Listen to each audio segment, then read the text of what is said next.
Welcome in, everyone. We're diving into a topic you all wanted us to really dig into. Femicide in Latin America. And wow, you weren't kidding about going deep.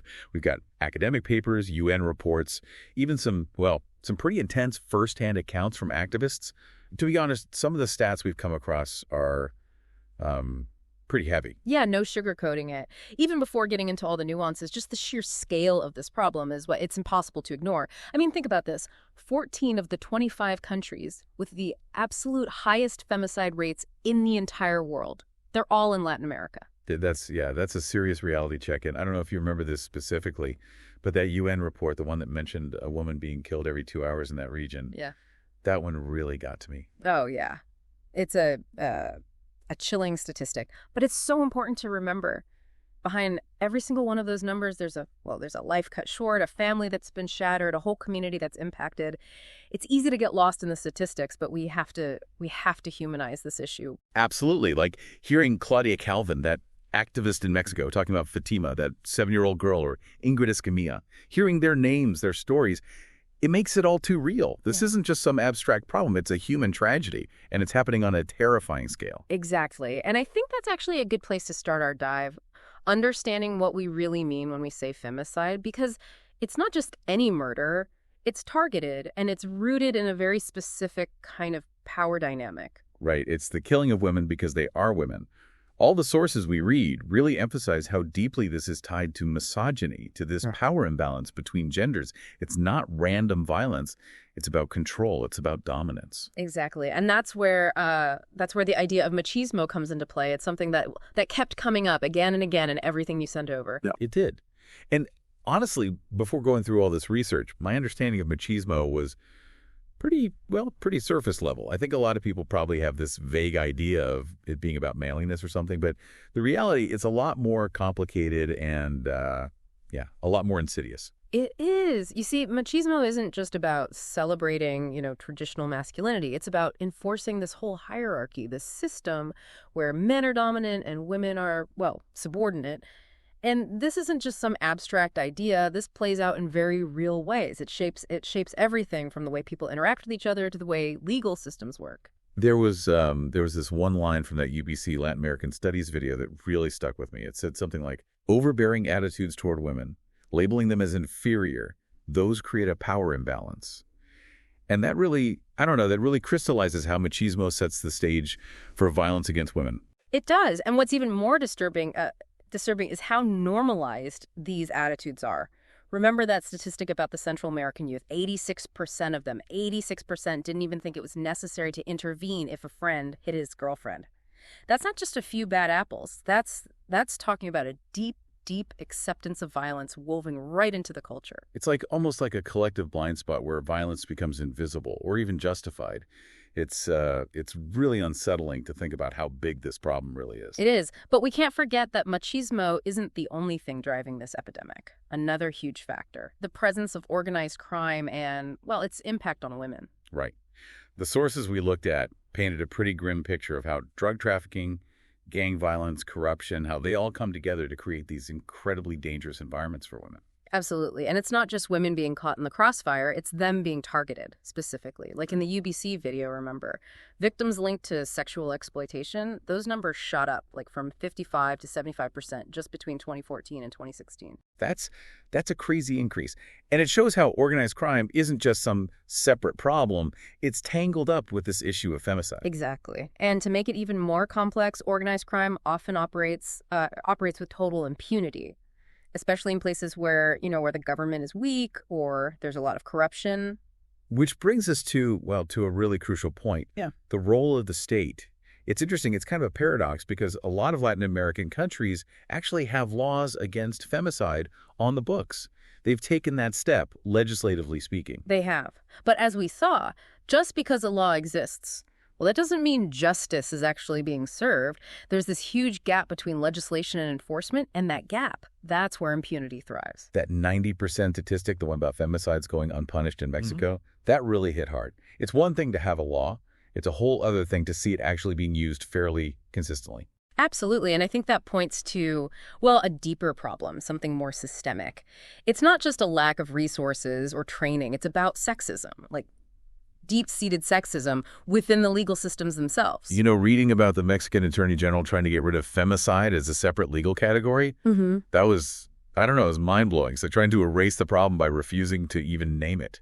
It is, and that shows the level of resistance that's out there, even within institutions that are supposed to be, upholding justice. It's a chilling reminder of just how deeply entrenched these biases can be. So we've got this perfect storm, a culture that normalizes violence, criminal networks that exploit and target women, and then a legal system that can't even enforce the laws and that sometimes even reflects the same biases it's supposed to be fighting. Yeah. It's a bleak picture. It is. But even in all this darkness, there are glimmers of hope. The sources we looked at also showed some pretty inspiring examples of what people are doing, both individuals and institutions, to fight this crisis. And that's what we're going to explore next. Yeah, it's definitely a tough reality to face, but it's not all doom and gloom. You know, what really stood out to me in all the stuff we read was, well, the incredible amount of resilience and resistance from people, from organizations all across Latin America. Oh, yeah. They're fighting back against this wave of violence. They're demanding justice, and they're creating real change on the ground. It's inspiring, isn't it? I mean, it'd be so easy to just give up, to feel overwhelmed by it all. Yeah. But these people, the ones we've been reading about, they're not letting themselves be silenced. They're organizing, they're protesting, they're getting the word out, and they're coming up with some seriously creative and effective ways to push for solutions. Exactly. And they're doing it on so many levels, from grassroots activism to big policy reforms. One example that really stuck with me was the Maria da Penha patrols in Brazil. It's this really interesting approach where they have dedicated police units that proactively check on women who have restraining orders. I thought that program was really fascinating, too. It's like, instead of just reacting after something bad happens, they're trying to prevent it. Yeah. They're recognizing that they need to protect women before the violence gets even worse. But I'm curious, are these kinds of things just isolated initiatives, or are we actually seeing legal systems, as a whole, starting to adapt and actually address this problem? It's a bit of both, to be honest. We are seeing some progress. There are more specialized police units, femicide protocols, even gender-sensitive courts in some places. But how effective those things really are, that often depends on the bigger picture, the overall legal system in that country, how committed they really are to gender equality. That makes a huge difference. Right, because like we were saying before, having a law on the books is one thing, but making sure it actually gets enforced, that's a whole other battle. That statistic about Mexico, the 90% impunity rate, I can't get that out of my head. What's standing in the way? What are the things that are preventing the justice system from actually working the way it's supposed to? Oh, man, it's a really complicated problem, a lot of layers to it. I mean, obviously, there's the issue of resources. A lot of police forces and judicial systems, they just don't have the money, the training, or even enough people to properly investigate and prosecute these cases. But it goes deeper than that. I think it was one of the articles we read that pointed out how a lot of police officers just aren't trained to recognize the signs of domestic violence or understand the complexities of gender-based violence. It's like they're coming at these cases from a totally different perspective. You got it. And without that understanding, it's so easy to miss important evidence, to misunderstand how a victim is acting, or even to blame the victim for what happened. Imagine a woman finally gets the courage to report abuse. And then the people who are supposed to help her, they meet her with skepticism or just indifference. It's heartbreaking, and it can discourage other women from even trying to come forward. I can't even imagine. It's just awful.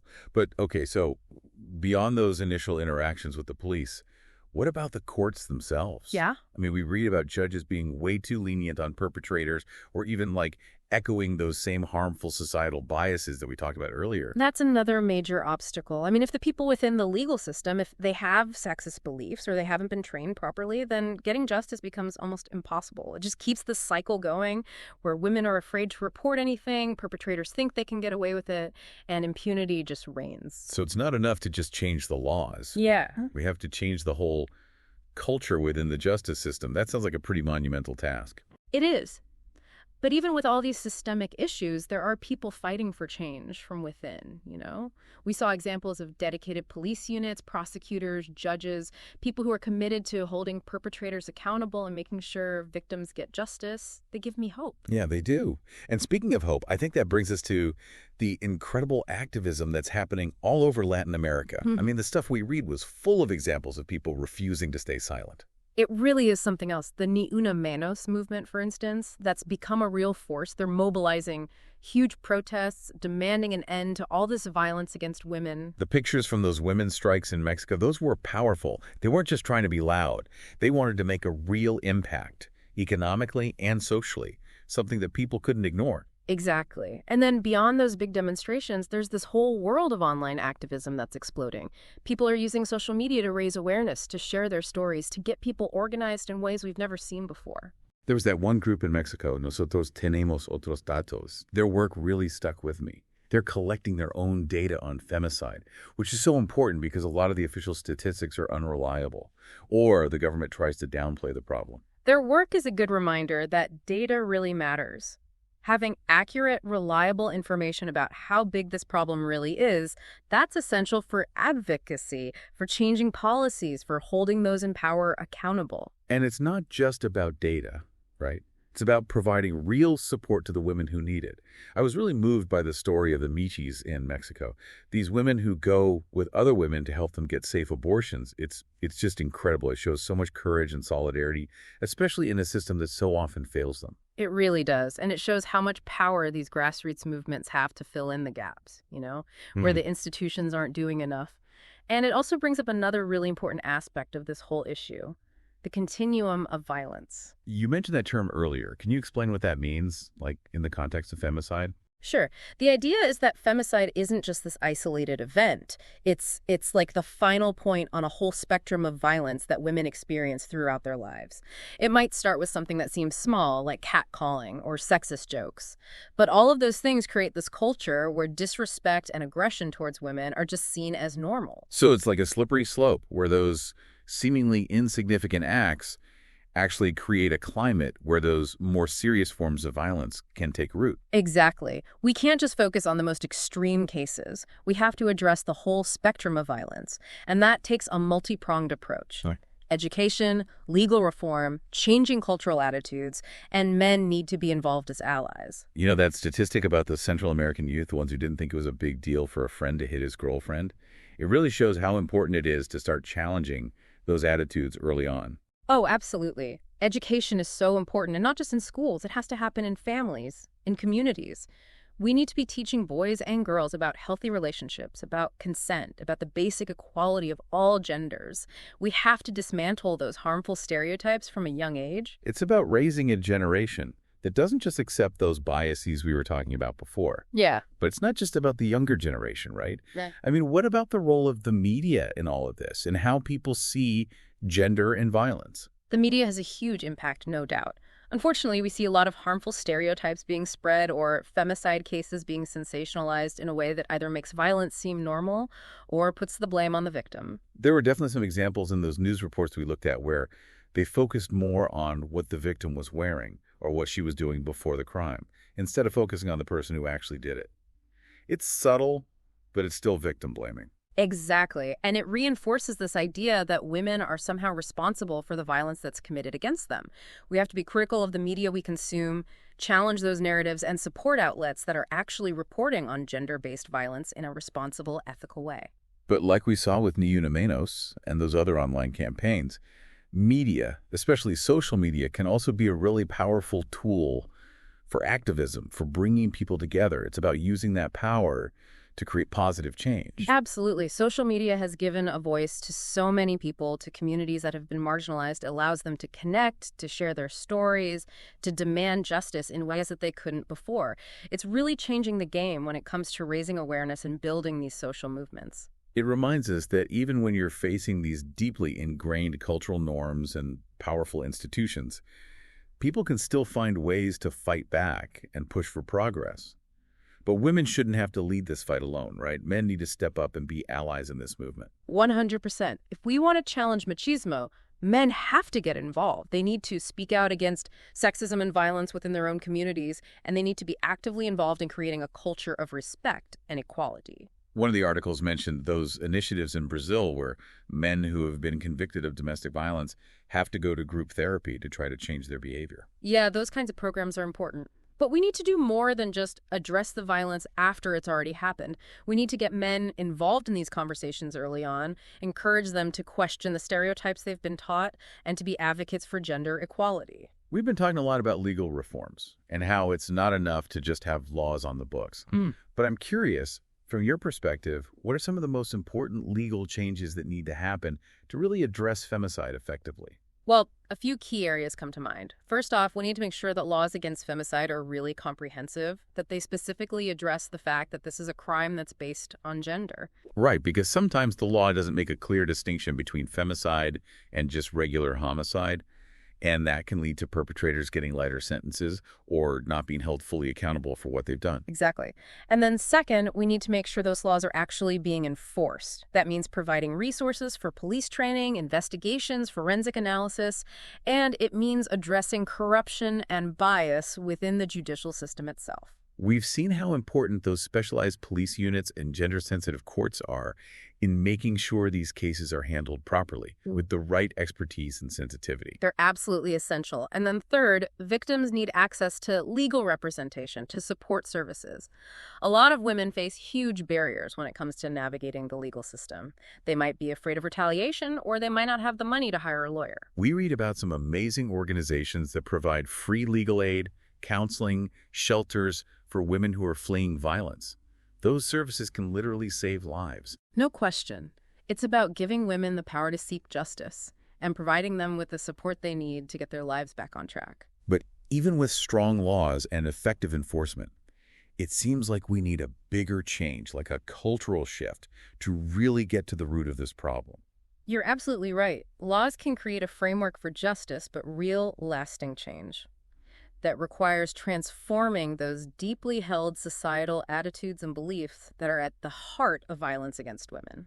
You know, reading about the continuum of violence, it made me think about how even things that might seem harmless, little actions or comments, can contribute to a culture that doesn't value women and makes aggression towards them seem normal. That's such an important point. We can't just focus on the most extreme forms of violence. We have to address that whole spectrum, from those subtle microaggressions to those blatant displays of control and dominance. So can you give us some concrete examples of those more subtle forms of violence, the kinds of things we might encounter in our daily lives, and how can we actually challenge them? Oh, there are so many. Think about the way women are portrayed in advertising, that casual sexism where they're treated like objects or reduced to just their physical appearance. It might seem small, but it sends this message that women are somehow less than, that they don't deserve the same respect as men. And it's everywhere, isn't it? Like even those jokes, the ones about women being bad drivers or needing to be put in their place, those contribute to a culture where disrespect and aggression towards women are just seen as okay. And then there's the way we use language to downplay violence, like calling a domestic assault a lover's quarrel or something. It's like we're trying to look away to pretend it's not as serious as it really is. Yeah. If we're going to break that cycle of violence, we need to start recognizing their smaller things too, calling them out for what they are. Absolutely. We have to be more aware of the language we use, the media we consume, even the messages we're sending without realizing it, because all of that plays a role in creating a culture that either allows violence against women to continue or says it's not okay. Exactly. A lot of this deep dive has been about understanding the problem, about digging into machismo, impunity, and those societal norms that allow this violence to keep happening. But I'm curious about solutions. What can people actually do, like in their own communities, to make a difference? Well, there's a lot we can do. I think the first thing is to educate ourselves. The more we understand about why femicide happens, about the dynamics of abuse, and the ways that systems fail to protect women, the better we can be at advocating for change. Yeah, reading those accounts from activists, those firsthand experiences, those were really powerful, weren't they? It's one thing to look at the statistics, but it's another thing to hear from the people who are actually fighting this battle on the ground. Absolutely. Those stories make the issue real. They make us want to do something about it. So beyond education, I think it's important to talk to our friends and family about this. Raise awareness, challenge those stereotypes that people just throw around without even thinking. I know it can be, it can be kind of awkward to bring up these topics, especially with people we're close to. But if we don't talk about it, if we stay silent, then those harmful attitudes are just going to keep going unchecked. If we want to see things change, we have to be willing to have those difficult conversations. And those conversations don't have to stop with our personal networks, right? We can get involved in online activism, share information about femicide, support those organizations that are working to end violence against women. We can even contact our elected officials, demand that they do something about it, push for policy changes. That's right. One of the things that really struck me in the stuff we read was the importance of supporting those grassroots organizations that are doing such incredible work, like right there in the communities. They're providing services to women, collecting data, advocating for changes in the law, and challenging those cultural norms we've been talking about. They're the ones on the front lines, aren't they? And they're often working with so few resources, facing all these obstacles.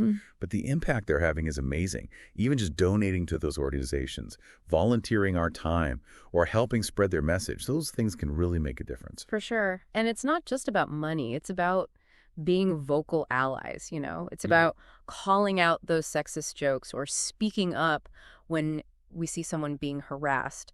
It's about creating a culture where those behaviors aren't tolerated anymore. It's about shifting those social norms, making it clear that violence against women is never okay, no matter what. And it's important to remember that this isn't just a women's issue. It's a human rights issue.